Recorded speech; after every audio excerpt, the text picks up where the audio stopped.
In this episode, we shift back into reinforcement mode because the topics you have just covered form the backbone of how organizations actually run security programs.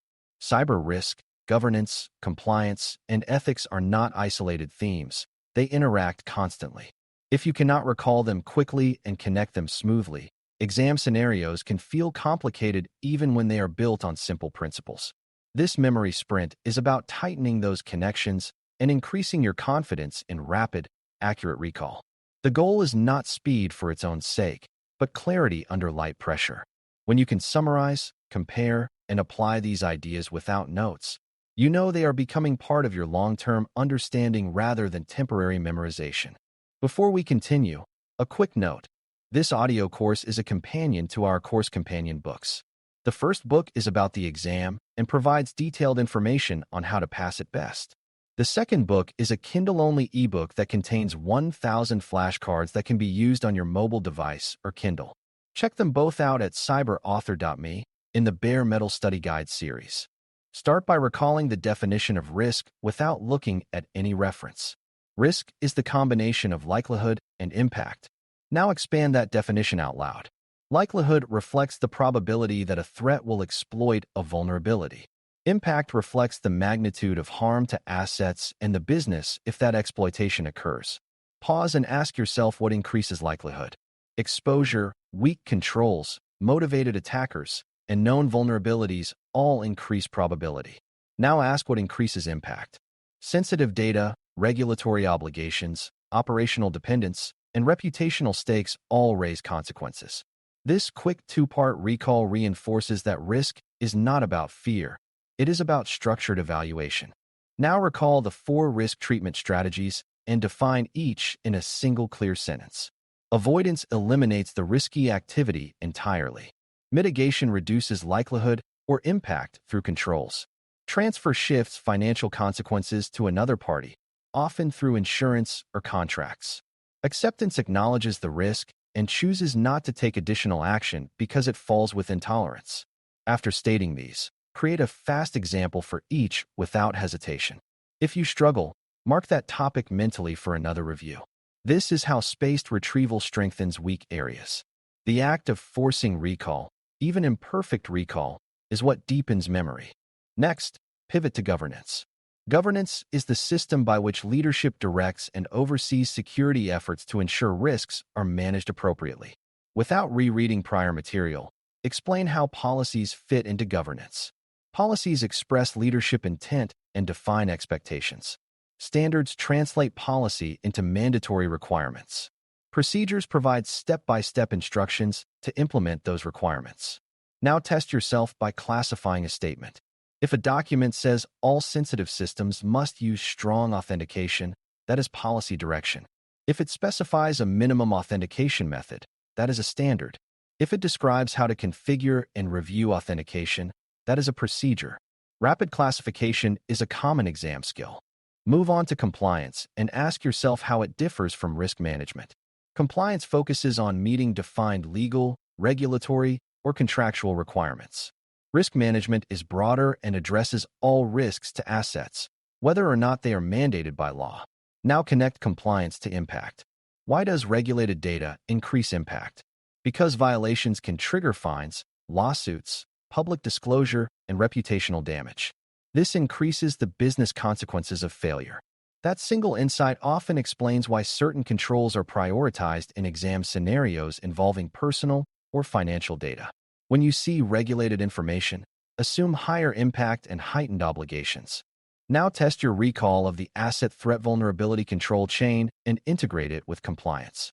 Imagine a scenario involving customer personal information stored in an online database. Identify the asset, the customer data. Identify a threat, unauthorized access by an attacker. Identify a vulnerability, weak authentication or unpatched software.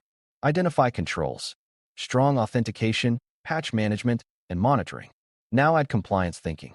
Because the data is regulated, impact includes potential fines and required notifications. This integration of risk and compliance demonstrates deeper understanding. Practice compressing this reasoning into a short explanation so it feels automatic. Turn next to ethics and professional judgment. Without looking back, define ethical behavior in cybersecurity in 1 or 2 sentences. It involves acting with integrity, respecting privacy, using authorized access only for legitimate purposes, and communicating risk honestly. Now recall at least 2 situations where professional judgment matters. Incident response under pressure and decisions about granting access are strong examples. In each case, ethical conduct means following authorized processes, documenting actions, and avoiding shortcuts that undermine trust. When you practice stating this clearly, you reinforce the idea that ethics is not abstract. It guides specific decisions. Another valuable recall technique is comparison, contrast mitigation, and transfer. Mitigation reduces technical or operational risk directly. Transfer shifts financial consequences, but does not remove the technical exposure. Contrast policy and standard. Policy sets direction and intent. Standard defines mandatory requirements. Contrast compliance and security. Compliance ensures minimum requirements are met. Security aims to manage overall risk effectively. These contrasts sharpen mental boundaries and reduce confusion during multiple-choice elimination. The exam often presents 2 similar options, and your ability to distinguish them quickly is a major advantage. Now challenge yourself with a mini-scenario sprint. Imagine leadership pressures the security team to delay reporting a suspected breach to avoid negative publicity. What principle applies? Ethical judgment and transparency. What should happen?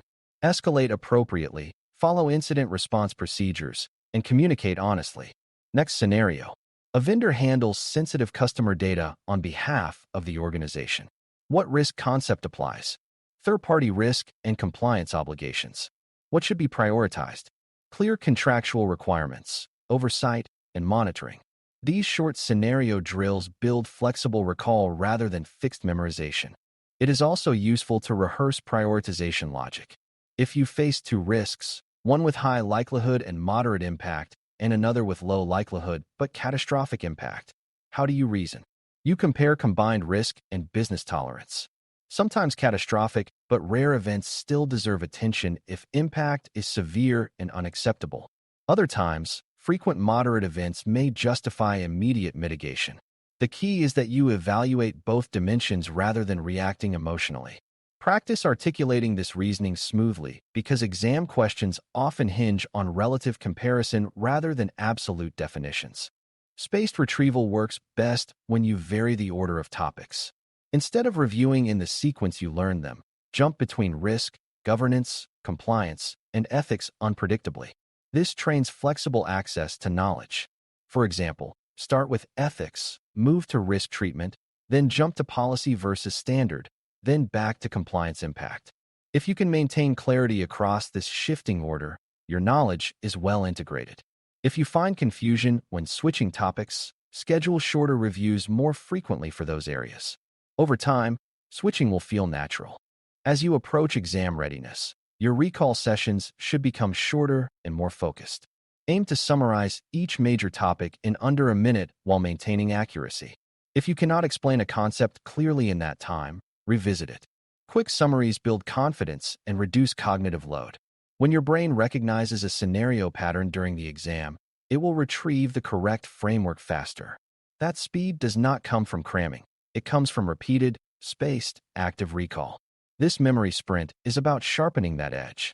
To conclude, this spaced retrieval session reinforces that cyber risk is defined by likelihood and impact, that governance structures security through policies, standards, and procedures, that compliance raises impact through legal and contractual obligations, and that ethics guides professional judgment when rules alone are not enough.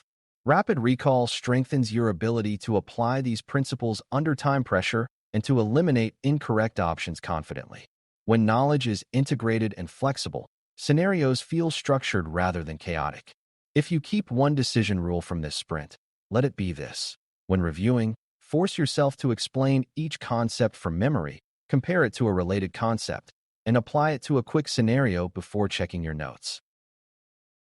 Thanks for listening. For more audio courses, daily newsletters, and more, please visit baremetalcyber.com.